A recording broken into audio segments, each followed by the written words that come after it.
नमस्कार मित्रों, मैं मनोज श्रीवास्तव। सब पूरे देश भर विश्व भर में सब लोगों ने कल भगवान चित्रगुप्त जी की पूजन किया होगा। और इस पूजन के साथ कल मैं बैठा हुआ था, मैं सोच रहा था कि सिर्फ इससे कायस्थ समाज ही क्यों पूजता है, पूजन क्यों करता है, बल्कि ये तो सभी समाज के में करना चाहिए। तो इस पे एक वीडियो है, इस वीडियो को बड़े ध्यान से सुनिएगा कि चित्रगुप्त जी सर समाज, हर एक व्यक्ति, हर जीव जंतु जो भी इस धरा पे है, सबके जीवन मरण का हिसाब उनके पास है। तो फिर हर समाज क्यों नहीं पूछता है? तो इस विषय पे है हर वर्ग के लोग, सिर्फ एक वर्ग विशेष के लिए नहीं, सबके लिए ये जानना बहुत जरूरी है। इस वीडियो को पूरा सुनिएगा। इस पृथ्वी,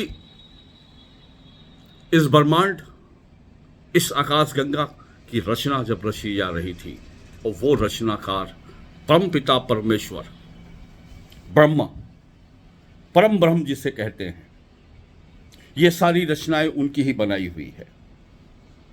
और उन्होंने ब्रह्मा विष्णु महेश जी को ये बोला कि इसको आप रचिए। और आपने सोचा होगा कि शिव जी को भी आप आराधना करते हुए देखते होंगे, तो वो किसकी आराधना करते हैं? ब्रह्मा जी भी साधना में बैठते हैं, तो किसकी साधना करते हैं? विष्णु भगवान भी साधना में बैठते हैं, वो किसकी साधना करते हैं? वो परम पिता परमेश्वर जो इस पूरी रचनाओं को रच रहा है, ये उसकी पूजा करते हैं। और जब इस धरती के अंदर लोग बसना की चालू हुई, तो ब्रह्मा जी ने कहा कि मुझे उस परम पिता परमेश्वर से एक आराधना पे बैठे, जो तकरीबन 11 से 12 हजार वर्ष तक की कठोर तपस्या में लीन हुए ब्रह्मा जी, और उनके इस ब्रह्मा जी के इस तप से वो परम पिता परमेश्वर परम ब्रह्म ने अपने अंश से, अपने काया से एक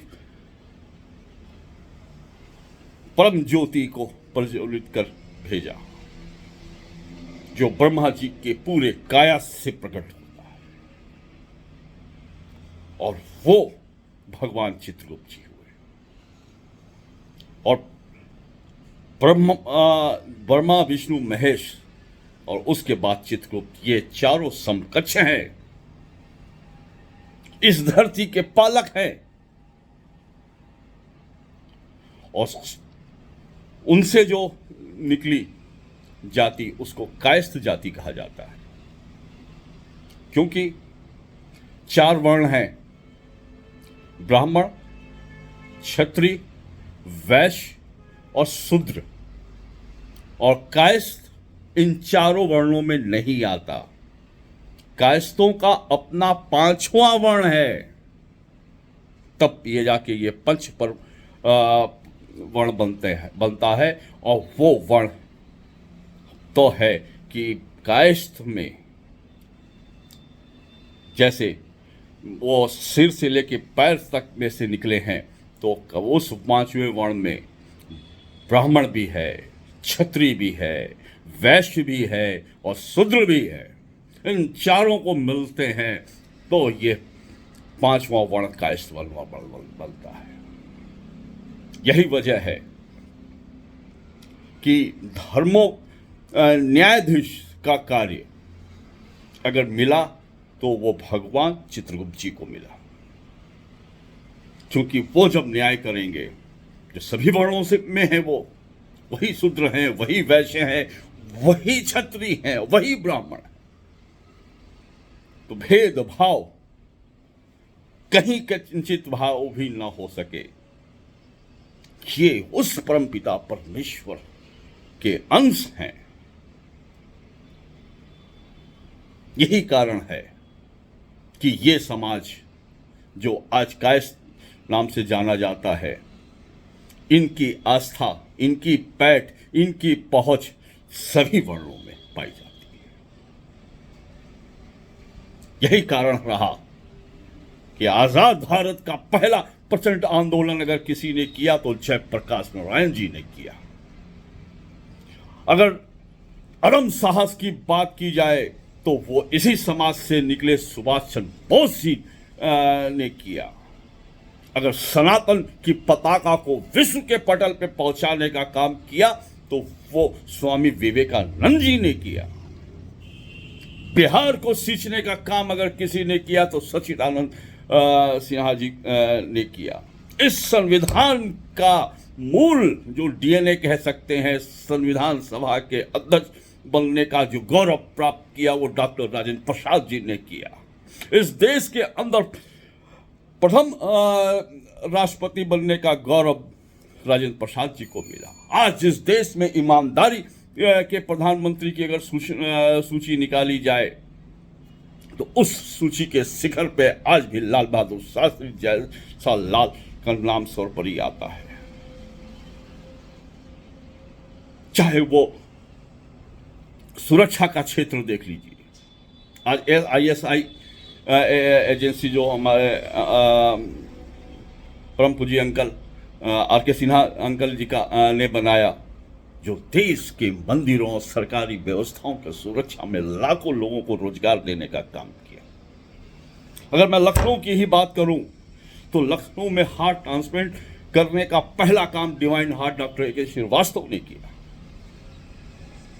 बहुत से ऐसे अनमोल रत्न इस समाज में मिले और वो इसलिए बन पाए अनमोल रत्न क्योंकि वो सर्व समाहित हैं, वो कलम के सिपाही हैं।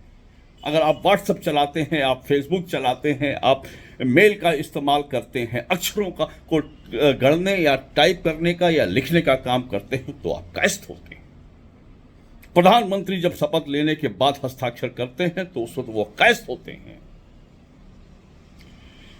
हमारे यहाँ रक्षा सौदाओं पे कोई काम होता है तो जो भी कलम का इस्तेमाल होता है वो कायस्थ होता है।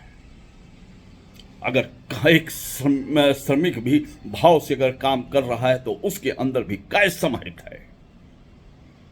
कायस्थ पूरे समाज के अंदर एक हर व्यक्ति की खुशी में खुश होने वाला उसका अंश है। उसमें वो बहुत ही खुशहाली से परशुराम जयंती भी मनाता है, वो बहुत खुशहाली से महाराणा प्रताप की जयंती भी मनाता है, वो बहुत खुशहाली से अग्रसेन भगवान का पूजा भी करता है, वो बहुत खुशहाली से राजा पासी की पूजा करता है, वो बहुत खुशहाली से हर वाल्मीकि की पूजा करता है। वो सब में समाहित है, सर्वव्यापी है। इसलिए जब वो सर्वव्यापी है, उसके ईश्वर परमपिता परमेश्वर के अंश हैं, तो प्रत्येक व्यक्ति को भगवान चित्रगुप्त जी की आराधना और पूजन करना चाहिए, ये मेरा मानना है। क्योंकि ये समाज अगर जब भी सोचता है राष्ट्रहित की बात सोचता है, ये समाज जब भी सोचता है सर्व कल्याण की बात सोचता है, ये समाज जब भी सोचता है विश्व कुटुंब की बात सोचता है, ये समाज जब भी सोचता है सबके कल्याण में अपने कल्याण को सोचता है। हम सब में व्याप्त, सब हम में व्याप्त, यही परमपिता परमेश्वर की आज्ञा, यही परमपिता परमेश्वर का ज्ञान, यही परमपिता परमेश्वर की आराधना है। और इस वजह से भगवान चित्रगुप्त की पूजन एक समाज के वर्ग की नहीं है, समस्त वर्गों के लिए। इन्हीं बातों के साथ अपनी वाणी को विराम देते हुए जय चित्रगुप्त भगवान।